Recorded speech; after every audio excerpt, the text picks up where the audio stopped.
Yeah, so hey guys, welcome to this new podcast episode. So we took our time apart from YouTube, so we didn't upload very much. I think the last thing we uploaded was the unboxing of this mic.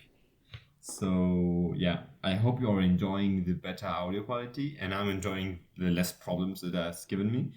And yeah, I'm on holidays, so I just took my time to relax, forget about school, and Martin couldn't forget about it because Yeah. he had lots of tests.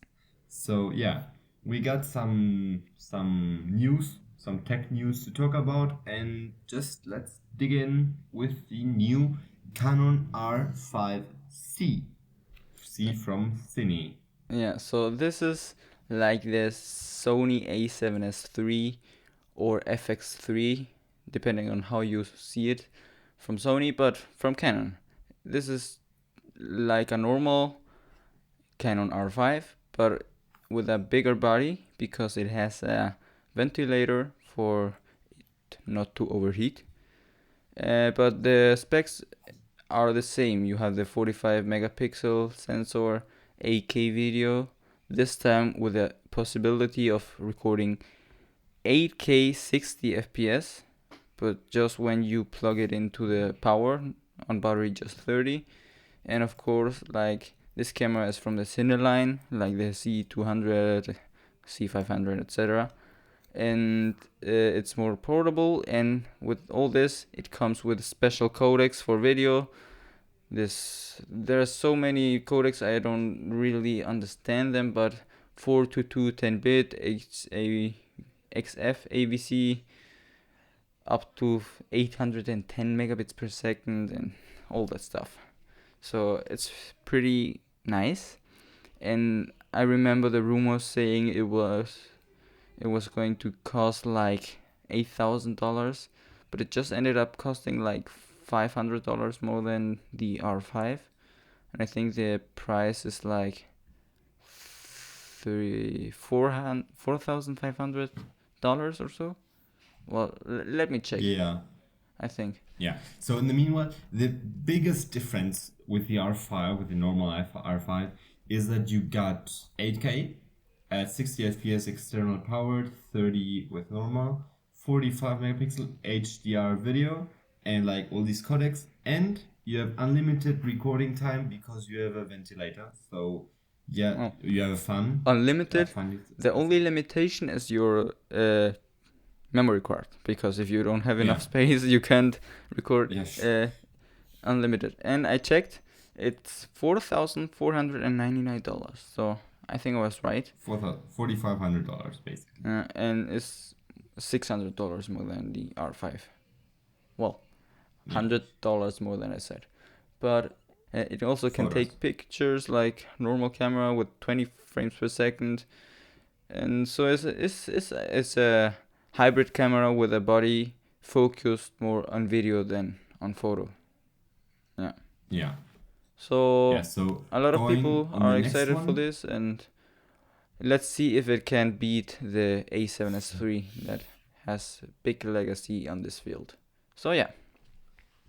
Yeah, don't forget that this camera is 45 megapixels and the A7S III is 12, so low light capabilities may be very, very different. We will be waiting for the videos. I hope anyone does the comparison we are talking about here, not like against the A1 or stuff, because we know that they are not in the same category. A1 is flagship, this is not flagship, I would say. I want to say And something.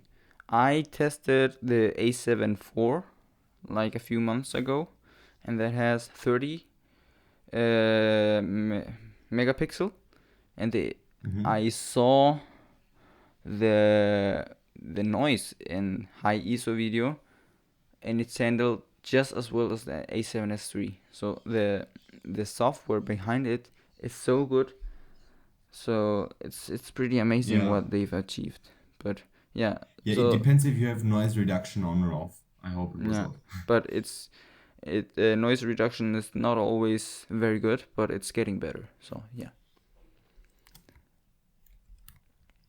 Next product is, well, it hasn't been released yet, but it has been announced, or has no. I think Forget it's that. just announced. No, I think it was already released because I saw people putting pre-orders. Well, I don't know, but Nikon launched the C400 millimeters 2.8. That's a very very big lens. Yeah, Uh, it is released. It's uh, released. yeah, well, I think. it's finally Mm. arriving native glass for the C mount because we just had the possibility to have this kind of glass that is very good and expensive. I'm going to talk about that later. With adapter glass via the FTZ adapter, but now we have native glass, and it's going to cost you $14,000. Well, That's technically $13,996.95. yeah. That's on B&H, the I pre-order. think the Canon one is like $12,000, and the Sony like $13,000. So roughly. And Yeah. this has But a 1.4 teleconverter built in, so you won't have to buy that. But you can still use one if you want extra, so you can use two teleconverters at once. But the stops, the aperture won't be the same. I think you will end up like with 5 or 6 instead of 2.8. But yeah, yeah, but you lose the capabilities of low light of this lens. So going on, we have some important and unexpected or very expected news. I think they're Tesla, very expected. Cybertruck, and Roadster have been delayed again till next year. But Elon Musk said that we don't have to forget about their robots, like like robots, because maybe they will launch them this year. I hope so, because if not, they won't have launched anything. And you know that Cybertruck and mostly the Tesla Roadster, we have been waiting for them a very long time. So yeah, just Tesla, come on, please release them. Yeah, but it's difficult because they have the chip shortages. The batteries are difficult to get, and yeah, it's a difficult year in general for technology and the car industry. Yeah, Tough times, but they're still bringing stuff out like the Model S Plaid, the one that can make 0 yeah, to that's right. 60 miles per hour in Or the whistle. Or the whistle. 1.99 seconds with a very very strange yoke. I don't know if that's allowed in many countries to I drive like it. around with that. I think countries like Germany uh, will say that the car can't drive on the streets unless it has a normal steering wheel. I think I'm not Really? sure because But uh, yeah, but if they do an Apple move, they will sell like this adapter so you can ever open your steering yeah. wheel. That would be an Apple move. Uh, And talking about Apple and phones, Samsung's new Exynos 2200 chip has been not released but announced. And the innovative part of this one is that it includes AMD's RDNA 2 GPU.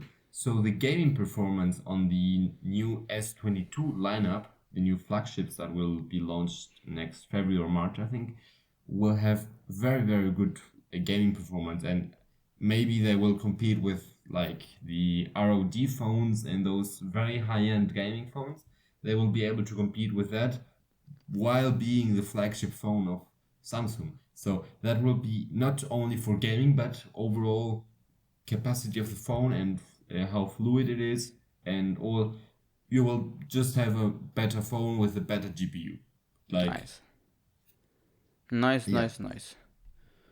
yeah. And And the few weeks, I think that I don't know if the last week of last year or the first week of this year, no, Samsung this year's. huh? This year, in Samsung January. announced this year then this S21 FE. It's like the iPhone SE of Samsung. The Uh, Fun Edition, basically. yeah, and it came out at $800. So it's expensive, I would say, because if you see now the prices of the S21 are dropping because the new S22 is coming out, and you can almost get the S21 for the same price. So Yeah. what we all think is that this phone came too late. It should have Yeah, came, I don't and know, half a year ago.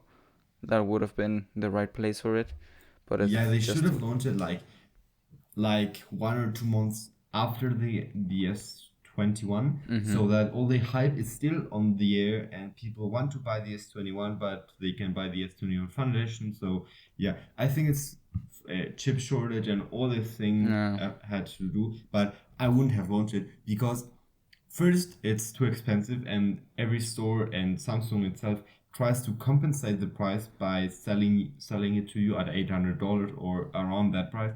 But with accessories, so with the watch or with the new buds or with with accessories basically, or with gift cards or whatever, so that it justifies the high price. But the phone, in reality, it's not much more different than the S20 Fan Edition, the phone that I have. Mm. So the camera lineup I is think the exactly the same one. the only The difference is cameras, like 5G, right? And the back of the phone is no and I'm not longer even sure if glass. it fast 5G the S21. Well, the The back is still plastic. plastic because Mm-hmm. it's Fan Edition, and the battery is the same. The design is a little bit different. Like the back, you know that this camera bump is like included on the metal part, but it's plastic and it's not the same. It is very weird, and you don't have the feeling of a very very very good phone on that one. I think it's the same one as the all Fan Editions. You have plastic backs, but yeah, they might be better sometimes for when you drop it. It doesn't crack, so you don't have to change the glass back. Mm-hmm. But at the end of the day, it is basically the S20 Fun Edition, the S20 Fun Edition, but with another case, basically. Mm. And well, you get a better processor and blah blah blah, but you don't even notice the difference between the processor of one year to the other. But or like the S22s will have AMD, blah blah blah, and that's better.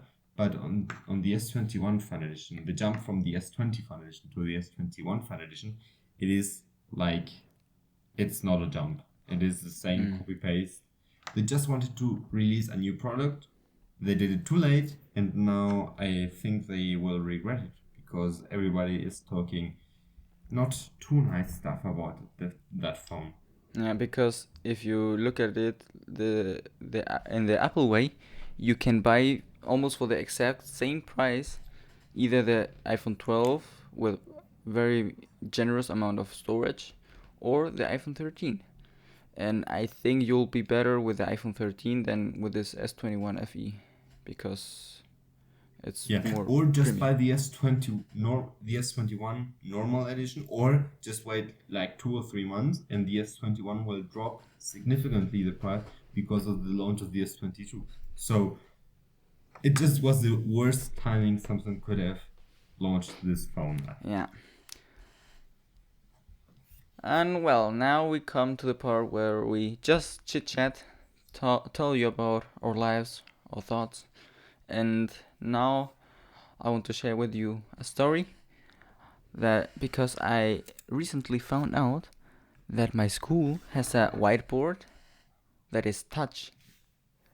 I don't know, it sounds silly, but it amazed me a lot because It's not like a normal one that you can touch it. mm, It has touch functionality.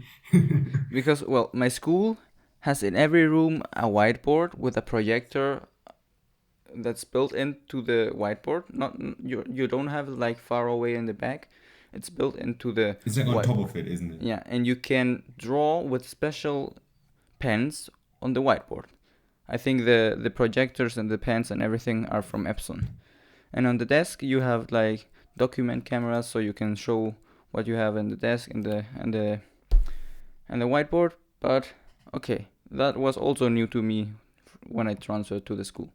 But what I really think it's very very nice is this touch whiteboard, because you have the normal whiteboard and on top you have like a strange box with sensors, and you just can go to the whiteboard, touch it a few, like 2 times, it activates, and you just select the thing that you want to do, and you start moving your fingers. You can paint everything just touching So literally you a don't wall. need the pens. You don't need the pens, you just need your hand. You can literally That's turn everything into a display with the sensor. That's amazing. that's yeah, because when the teacher calls you up, you don't he doesn't have to pass you the pen, or you don't lose the pen. He just writes on top of it. Yeah. And can you use another pen, like Yeah. the back of the pen, Yeah. like yeah. Yeah, because So this has everybody this can like strange take the sensor. pen. It just determines the position of your finger or the item that's been placed on the whiteboard, and acts like it was a touch on the screen. So That's very, very cool. yeah, That's very cool. I liked it a lot. Yeah. Everyone was Yeah. like, yeah, that's been here for years, but I noted this right like 1 week ago. So it's silly, but I find it funny and amazing. I don't know. Yeah.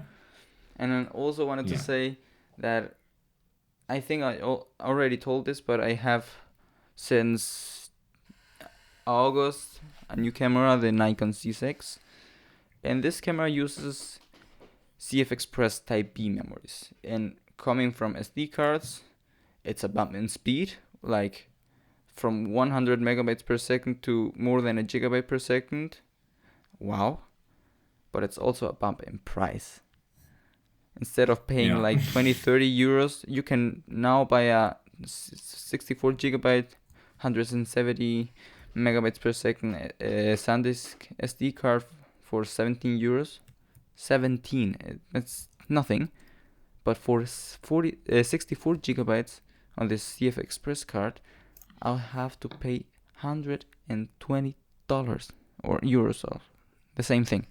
Yeah. So On that's just Amazon.com, a CF Express Type B from SanDisk, the Extreme Pro, the one that is better, is for around 140 bucks, but that's on discount from 250, it says here. But the so normal price is 140, I think. so the speed is amazing. I really like that, but the price really really hurts, because Yeah. now with this new camera that's full frame coming from APS-C, the raw files, because I don't like to shoot uncompressed raw, compressed raw, so I just use uncompressed raw. I don't know why.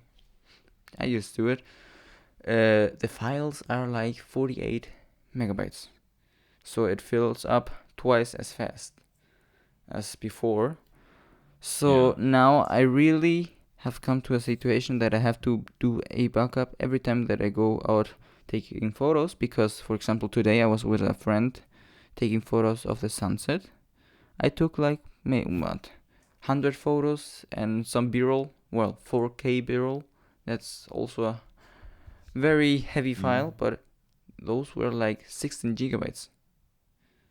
And then when I go out and I don't do that, and my memory card fills up, and I don't remember if I did a backup, I just can't keep taking pictures because it's too risky. So this hurts. So I want to buy a new one with at least 128 gigabytes.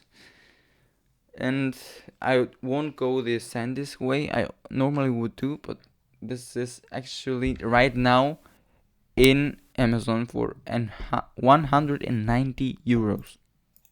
That's just unlogical.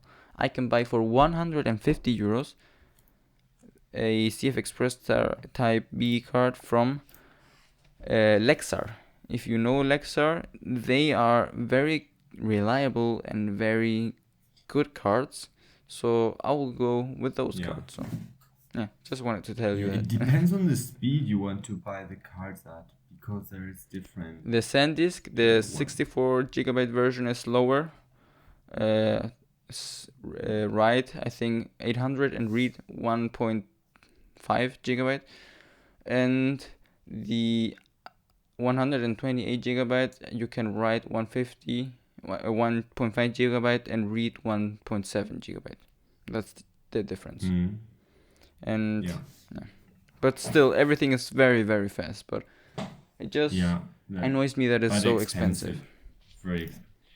Yeah. There's Alexa here for 155 euros, 128.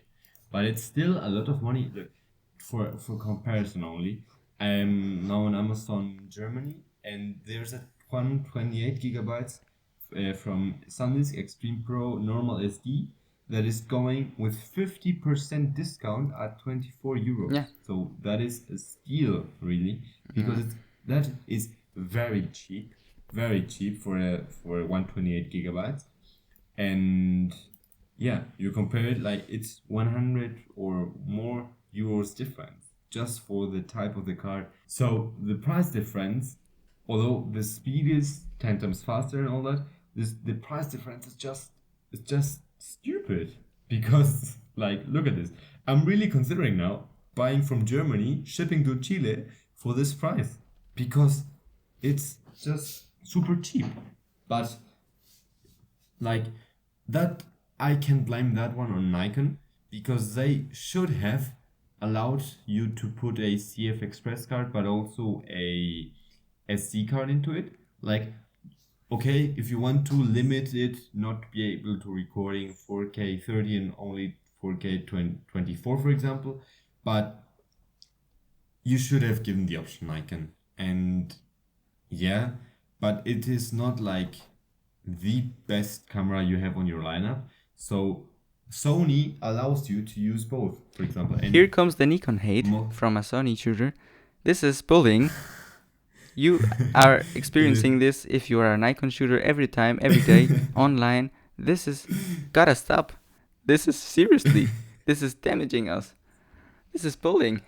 That's the idea, to damage. No, but in the Z6 and Z7 Mark II, you have one SD card slot. But at the time, it were XQD cards, not CF Express Type B cards, XQD cards. And those were like up to 500 megabytes per second, I think. But it was just an innovation, you know. Sony has this weird CF Express Type A cards. They are smaller. They're like a normal SD card from the size, but they're slower. They are not so fast. Ha! But like, I think. Okay, sorry. But look, if you're gonna record like very, very big and long and heavy files, you will probably use a external recorder, because mostly you get better better management and sometimes better quality. So if you're gonna record very heavily, you will use external recorder, and then you can just record up to an external SSD.